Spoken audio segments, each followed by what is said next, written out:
Assalamualaikum warahmatullahi wabarakatuh. Waalaikumsalam warahmatullahi wabarakatuh. Saya ingin mewawancara tentang sosial media dengan Bapak siapa di sini? Wah, kelas banget ya Bang Bapak ya. Nama saya Muhammad Eki Maulana dari kelas 11A. Nah, langsung aja ke pertanyaannya, Eki. Oke. Bagaimana cara melaporkan konten yang tidak sesuai di media sosial? Cara melaporkan konten yang tidak sesuai di media sosial. Sebenarnya setiap medsos yang kita gunakan itu ada fitur yang namanya report. Jadi kalau memang ada konten yang tidak sesuai sama kita bisa langsung report. Biasanya kalau contohnya di Instagram kita bisa ke titik 3 gitu, habis itu ada tulisan report. Nah, kita bisa mereportnya konten tersebut. Oke. Lanjut ke pertanyaan kedua. Apa manfaat menggunakan media sosial untuk bisnis? Memanfaatkan media sosial untuk bisnis itu sebenarnya sangat bermanfaat ya. Kita bisa mencari tahu kayak bisnis apa sih yang bisa kita gunakan untuk kita berjualan atau berbisnis nanti. Dan juga media sosial itu salah satu apa ya bahasanya ya, hal yang bisa mendukung atau yang bisa mempromosikan bisnis kita ke orang-orang umum. Contohnya seperti kita bisa nih mempromosikan, kita bisa punya coffee shop, kita bisa melakukan promosi di sosial media dan kita upload di medsos. Nah, siapa tahu rezeki kan di situ, jadi kontennya rame, terus akhirnya banyak yang berkunjung. Oke, lanjut ke pertanyaan ketiga. Mengapa penting untuk menjaga privasi di media sosial nih, Ki? Aduh, itu menjaga privasi sangat penting banget ya, karena data pribadi kita itu tuh sangat harus dijaga dengan baik ya. Kita jangan asal misalnya di medsos kita asal-asal kayak ngasih misalnya alamat rumah segala macam di media sosial, karena takutnya itu disalahgunakan sama pihak yang tidak tanggung jawab. Makanya kita harus sangat-sangat tahu privasi data kita sendiri. Oke. Lanjut ke pertanyaan keempat. Apa keuntungan utama menggunakan media sosial menurut kamu, Ki? Keuntungannya banyak banget.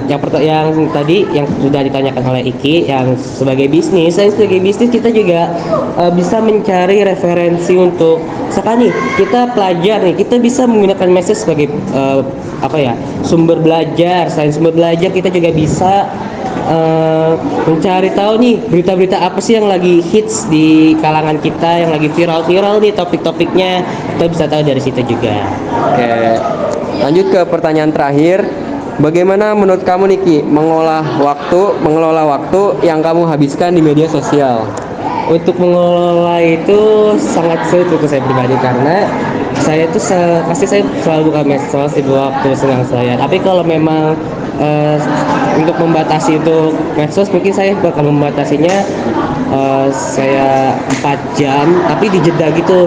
Tapi kayak nggak langsung 4 jam full juga ya, tapi ada jedanya. Oke. Itu aja pertanyaan dari saya dan wawancara dari kami berdua. Wassalamualaikum warahmatullahi wabarakatuh. Waalaikumsalam warahmatullahi wabarakatuh. Assalamualaikum warahmatullahi wabarakatuh. Waalaikumsalam warahmatullahi wabarakatuh. Saya Seftia Priyanti. Di sini saya bersama Triana Dewi Saputri dari kelas 11A. Jadi di sini saya akan menanyakan beberapa pertanyaan kepada Triana mengenai sosial media. Yang pertama, bagaimana cara melaporkan konten yang tidak sesuai di sosial media? Menurut saya kan di setiap media sosial tuh seperti WA atau Instagram, dia punya fitur di mana dia tuh bisa melaporkan kalau misalkan ada konten yang tidak sesuai atau tidak pantas untuk tonton di bawah 18 tahun gitu. Jadi kayak itu mempermudah kita untuk melaporkan, siapa tahu bisa diblok langsung gitu. Yang kedua, apa manfaat menggunakan media sosial untuk bisnis?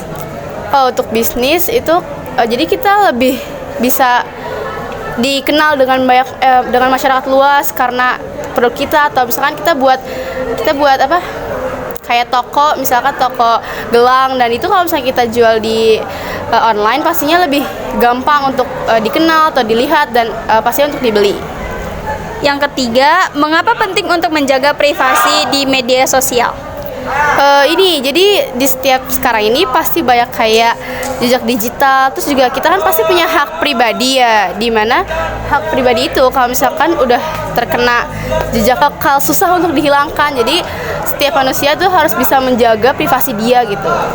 Empat, apa keuntungan utama menggunakan media sosial menurut kamu? Baik lagi, jadi keuntungan utama media sosial tuh pastinya untuk lebih bisa berkomunikasi dengan mudah dan cepat gitu deh. Yang terakhir, bagaimana kamu mengelola waktu yang kamu habiskan di media sosial? Karena saya tidak cuman memakai media sosial, jadi saya membuat to-do list. Jadi nggak cuma main media sosial, tapi juga menyusun kayak ngerjain tugas, susun seragam supaya lebih gampang untuk dilakukannya gitu, supaya tidak lupa atau ketinggalan. Baik, segitu saja pertanyaan dari saya. Sekian, terima kasih. Assalamualaikum warahmatullahi wabarakatuh. Pada kesempatan kali ini saya akan mewawancarai tentang media sosial. Setelah itu dengan kakak. Halo semua, perkenalkan saya Novela Safitri, saya dari kelas 12A bersekolah di SMA N 11 Jakarta.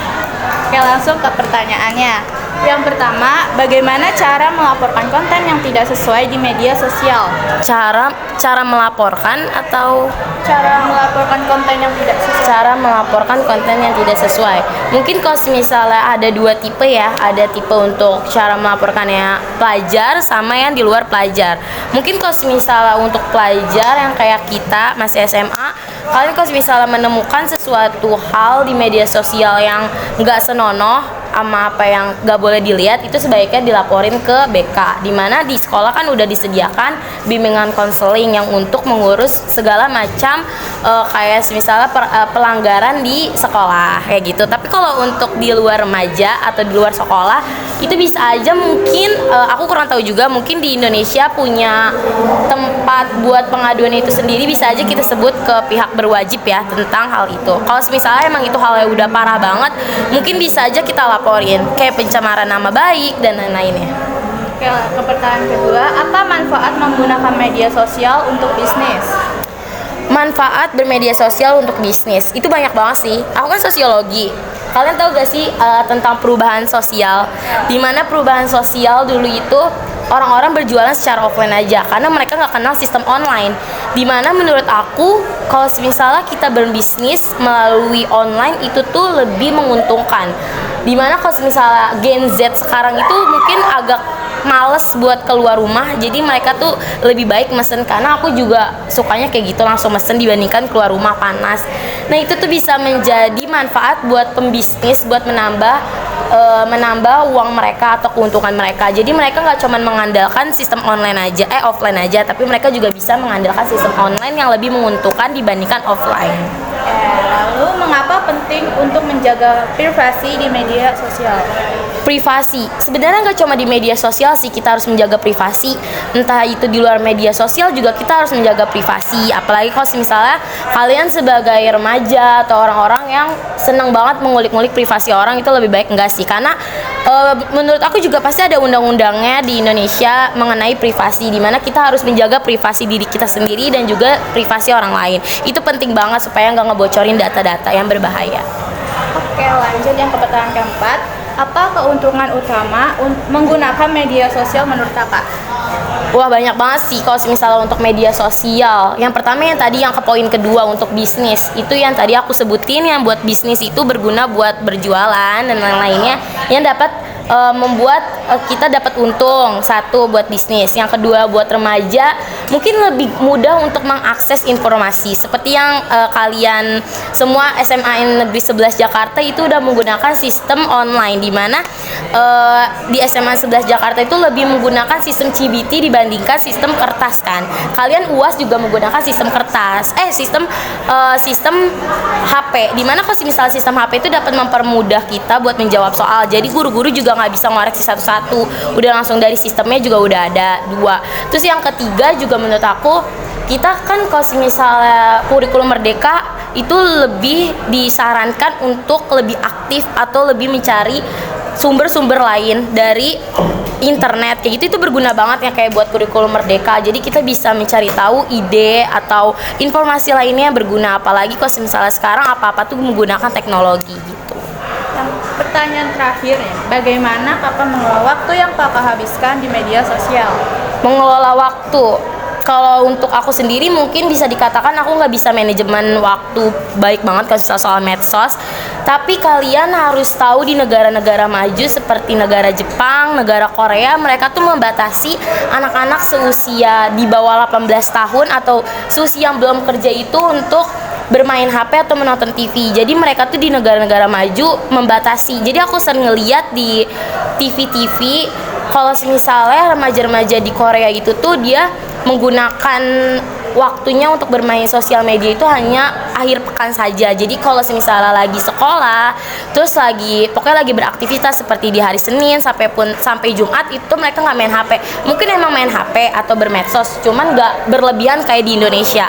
Nah itu juga bisa menjadi salah satu contoh atau salah satu penerapan yang harus dilakuin sih di remaja Indonesia. Menurut aku kayak gitu.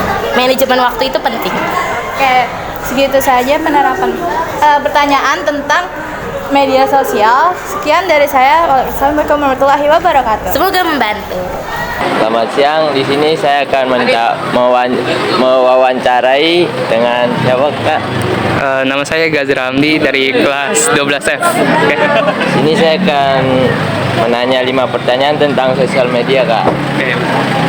Yang pertama, bagaimana cara melaporkan konten yang tidak sesuai di media sosial?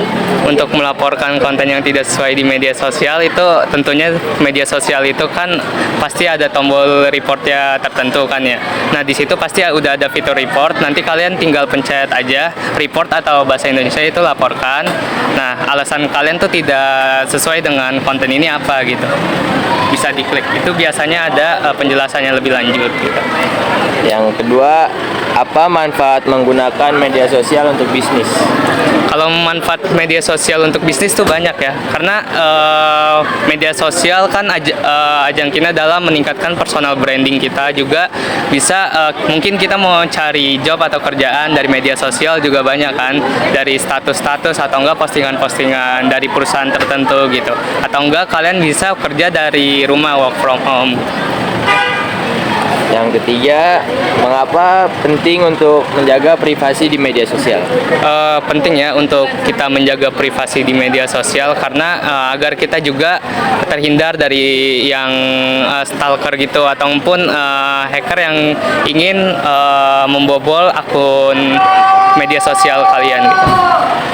Artinya kita harus menjaga mempunyai password yang kuat juga untuk media sosial. Yang keempat, apa keuntungan utama menggunakan media sosial menurut kamu? Kepentingan untuk apa tadi? Keuntungan untuk media sosial itu banyak tentunya.